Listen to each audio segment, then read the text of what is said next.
Hello everyone, thanks for checking out today's video. Welcome to my channel. My name is Chris and we talk all about koi ponds and water gardens and waterfalls, pond filtration, aquatic plants, fish, everything and everything. Troubleshooting, design, construction, all kinds of fun stuff when it comes to, building and operating and understanding your pond. So again, thank you very much for checking out the channel. Please check out my website at pondscapesandmore.com, where I've got a bunch of pictures and videos and products and all kinds of fun stuff for you to check out, all about ponds and even feeding and attracting wild birds, because that's something that's kind of cool too. Anyway, today's video we are looking at just some helpful tips and ideas and what to expect when it comes to moving boulders, rock, and even large plants. If you're building your own pond, be aware that the rock and the boulders that you use are absolutely a key to the way the pond is going to look, and your design with your landscaping and all that. However, they're not always easy to move. Okay, so we're going to talk about how I do things and what might be best for you. So basically, let's start off with the rocks and boulders first, then we'll get into trees. First thing I want to tell you is that don't ever underestimate how heavy a rock or boulder may be. They are very heavy, okay? Now, while I'm on this subject of rocks being heavy, I want to touch on the use of volcanic rock, right? Lava rock, as they're called sometimes. Now, they are a lighter, they're a less dense, they're a very porous type of rock that, yes, is lighter and easier to move. However, they are and can be extremely dangerous to you and your fish. Reason being, their structure, the way that all those pores and the material of that type of rock is composed, it can be very sharp. So if you are working with lava rock, always make sure you are using gloves, because it will tear the skin on your fingers apart. It shreds them to pieces. A lot of lava rock material actually has even almost like glass in it, okay? It's a very sharp, abrasive substance. So not only is it dangerous for you to move and handle, I've messed with lava rock before where I'm like carrying a piece and something slips or something, and the rock will come and scrape on my arm and just rip up all the skin on my arm. Okay, I did that one time. Now, you also got to remember, if you're a fish and you're swimming around in this pond and you should scrape against that rock, it's going to tear the scales up on them, all right? It's really going to impose damage on your fish as well. So stay away from lava rock, okay? That's all I'm going to say. Be very careful with it. I do not recommend using that in your pond, even though it is lighter and easier to move. Do not use lava rock in your ponds. Okay, now back to the subject at hand. Yeah, rocks, right? Moss rock, fieldstone boulders, all that kind of stuff. River stone boulders, they're really heavy. And the problem with that sometimes is, you can have, 5 guys helping you move these rocks, but there's only so many guys you're going to get around a boulder to pick it up and carry it, right, without stepping on each other's feet. If one guy, hand slips on that rock, you've got 10 feet underneath a rock that could be falling on them, all right? really, really heavy, all right? And the boulders are round. Sometimes you can't pick them up. You have nothing to grab, to hold, to carry them, all right? So definitely, sometimes a lot of guys is not going to help, all right? Because it really is difficult. Now, you might be able to get a rock with a couple guys behind it and roll it, or maybe pick it up and flip it, and pick it up and flip it, and keep moving it that way. But it is difficult. A few times I have run into clients that I have met who wanted me to build like, a nice waterfall on their pond, and they want big boulders. So we go into the backyard, and my first thought is, okay, how am I getting a machine in here? Right? So sometimes I have to take down a fence. Sometimes there's trees and shrubs and bushes that are going to be in the way that I have to dig up and remove in order to get a machine in. And I've even had clients say, oh no, I don't want a machine in my backyard. I spend a lot of time on my grass, my lawn is beautiful, I don't want it torn up. I don't want a machine in the backyard. Well, how are you going to move these rocks? Okay. Sometimes, some of these field stolen boulders and stuff, just to give you an example, that are sold on a pallet, these pallets can weigh, 1.5 tons each pallet. So that's 3,000 pounds. And sometimes these pallets may only have 2 or 3 rocks on it. Sometimes even 1 rock, okay? So that's basically kind of giving you a good idea of what these rocks weigh.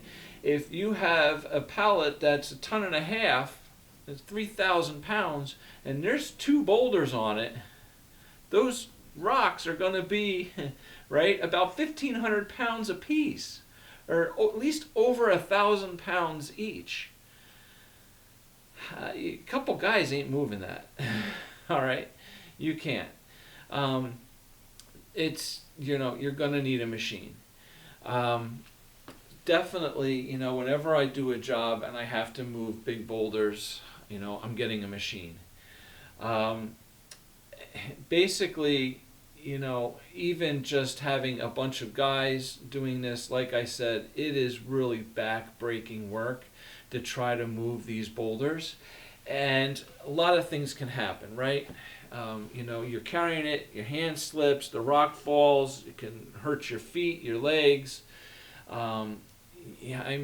Fingers, right? You're picking up boulders and trying to put them next to each other. You pick it up and you move it over and you get your finger pinched between the 2 stones. This stuff hurts, man, right? A rock against a finger or a toe or a foot or a leg, right? You're not going to win, all right? The rocks are really, really hard to handle sometimes. The best thing that I can say to do, is like when you're moving something big, we have to be gentle with it too. When we get it into our pond area and we have to put it on our liner, right? We don't want to just flop a big rock down on a piece of pond liner and then have to, move it and wiggle it and move it all around. Because the chances of ripping something underneath that liner or tearing it or putting a hole in it, puncturing it some way, can be quite high, right? So we need to be really careful, with that. So I do a couple different things, all right? I have a wheelbarrow, all right? Now, sometimes big rocks are going to be hard to pick up and physically put in your wheelbarrow. So maybe what we can do to make things a little bit easier is we lay the wheelbarrow down on its side, flip the rock up a little bit, pull the wheelbarrow in, flop the rock into the wheelbarrow laying on its side, and then we can grab the ends of the wheelbarrow and flip it up and then wheel it to where we need to go. Once we get it close to the area where we want to put the rock near the pond, then we can dump it out and then maneuver the rock little by little. And it might be, sliding over one corner, then sliding over the other, and sliding over this, and sliding over, right? Little by little, just pulling the rock around end by end, rather than trying to push the whole thing.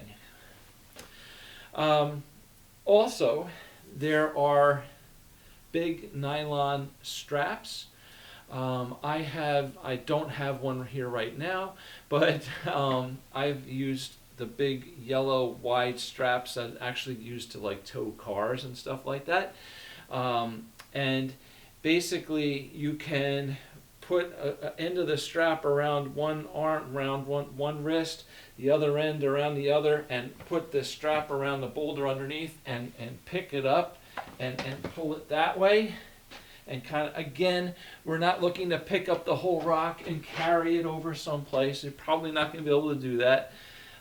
But to lift the edge, spin it around, lift the other edge, spin it around, lift this edge, spin it around, right? And move it little by little. All right. Now, the next tool that I have, other than a wheelbarrow, is what's called a ball cart.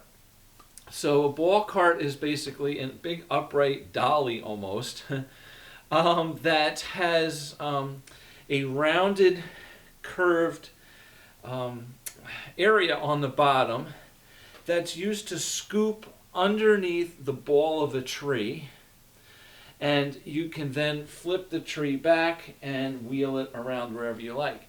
So the same thing can work with boulders, right? We can flip a boulder up onto the bottom of this cart, right? Pull the cart back and roll it around to where we need to put it.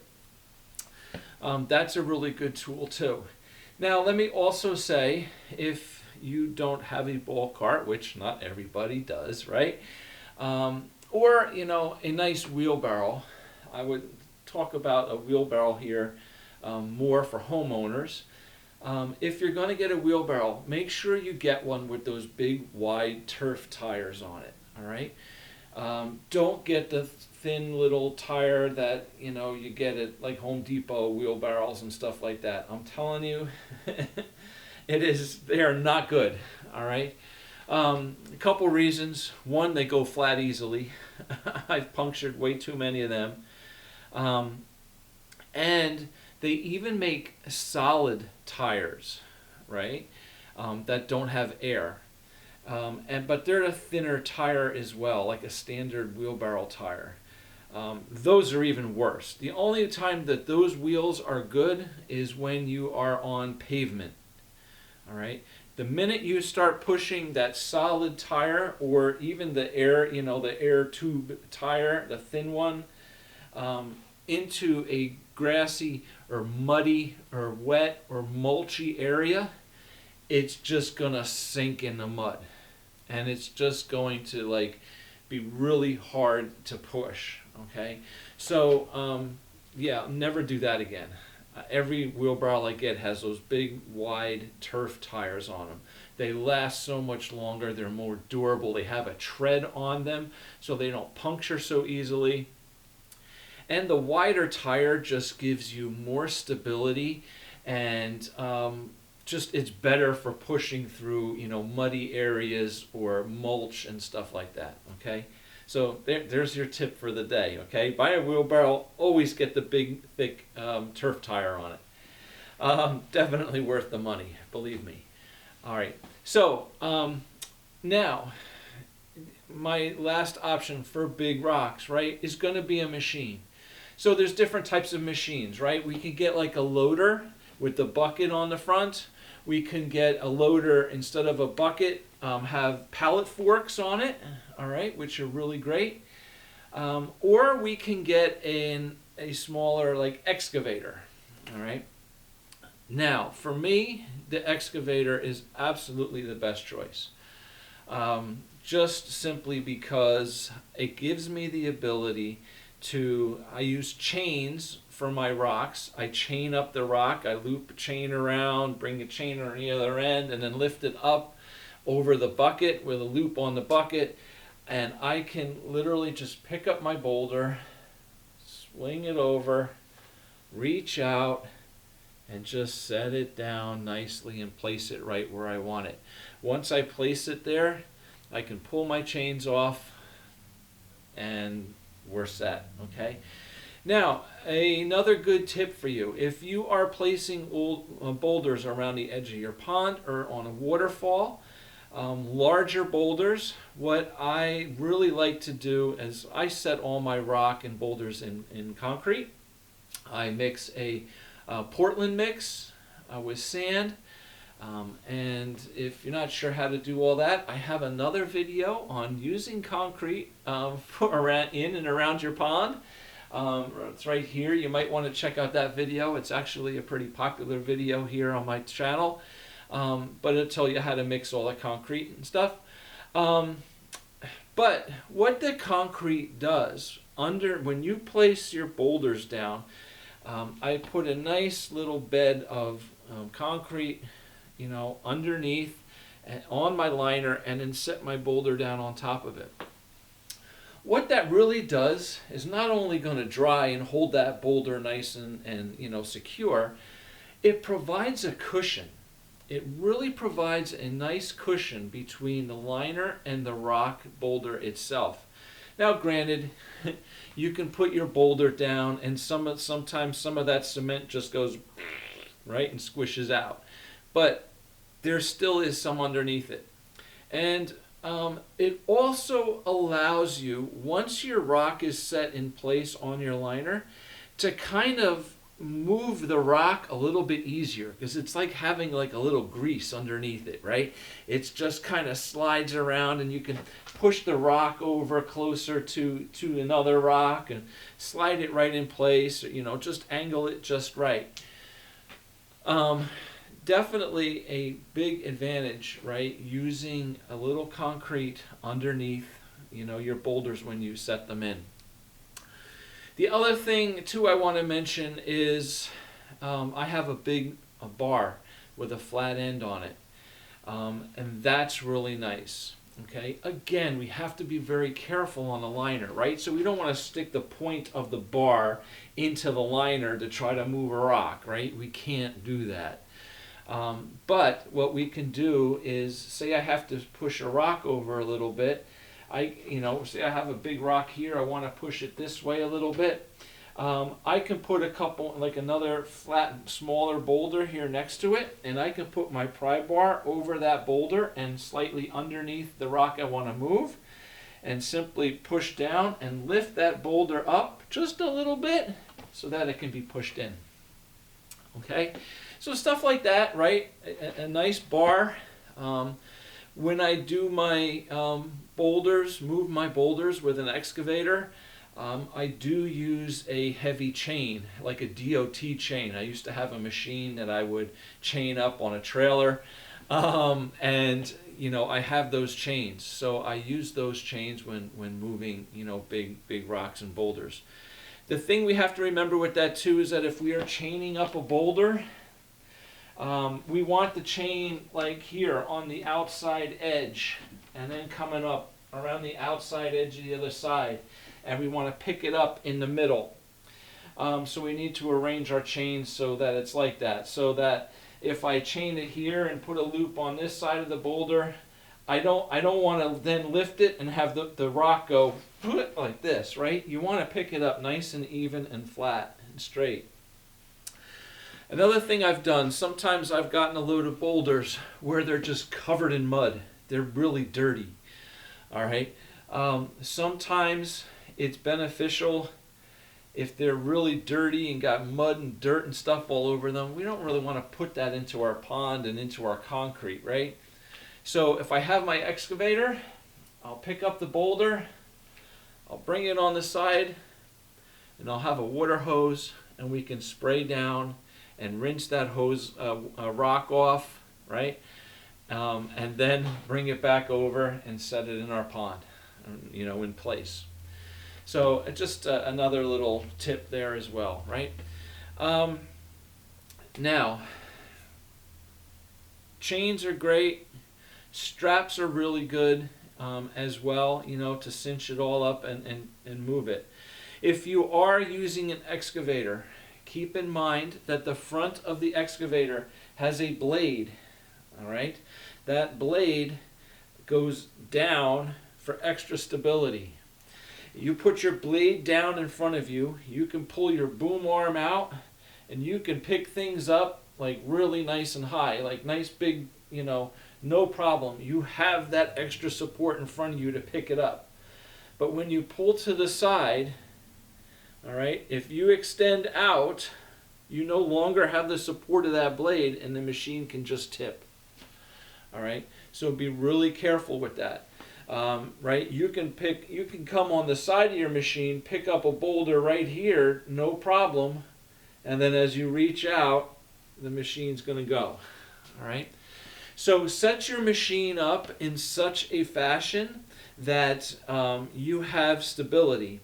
Sometimes if I'm building my waterfall here, I'll try to keep my pile of rock right there behind it, so that I can bring the machine in kind of on an angle where I have that support to pick up here and I have the support to reach out and put down here, right? I don't want my pile of rocks over here where I got to pick it up and the machine's going to fall, right? Because my blade is this way, right, where I'm putting it. So you have to kind of wiggle it around. It might even be a two-stage process. It might be, turning your machine this way first, picking up the boulders, right, and bringing them over here. And then, once you have your boulders here, then turn your machine around and face this way and then pick them up and put them where you want them, right? It might be a multi-step process. Either way, all right? So you got a wheelbarrow, you got a ball cart, you've got a big pry bar, all right, to move rocks with. And then you have machines. So a forklift, like a loader with forks, can be really good, but you don't have the flexibility of reaching, right? Picking up, putting up here and reaching and putting down. Keep in mind with forks, you can't reach. It's here in the front of your machine, which means it has to go right here, okay? You have to move the machine and go right here. Whereas with an excavator, I can sit here and I can put it here, here, here, however I want to do it. Okay? So definitely worth, renting an excavator for a day. If you know how to use it, it's not hard. It actually, becomes second nature after a little while. Also, some excavators on the buckets, they have a thumb to help grab and grapple things. That is awesome because sometimes you don't need a chain. You can just grab it in your bucket and put that thumb down and just pick it up and move it and set it in place. Just keep in mind that when you are releasing it, it may fall a little bit, right? The chain, you can set it right down and just put it right on the liner. Once it's there, undo the chain and remove it. Okay, all right, so that's boulders and rocks, stuff like that. Now let's talk a little bit about landscape materials, plants, okay, large trees and stuff. Again, the best thing to do is a ball cart, all right, absolutely. The ball cart is designed to scoop up the ball of a tree. So if you have a tree, sitting here and there are balls on the bottom, all you do is tip the tree back a little bit, push the ball cart right up against it, and then flip the ball cart back, holding the tree, and it'll come right back and you can cart it around like a little dolly anywhere you go. Again, the ball cart has those nice big wide turf tires. Just make sure there's always air in them, right? If you don't have enough air in your tires, it's going to be really hard to push when you're picked up a 500-600 pound ball on it. Excavators, right? Any kind of machines with forks are great. You can put the forks right, between the ball, pick it up, carry it over, set it in place.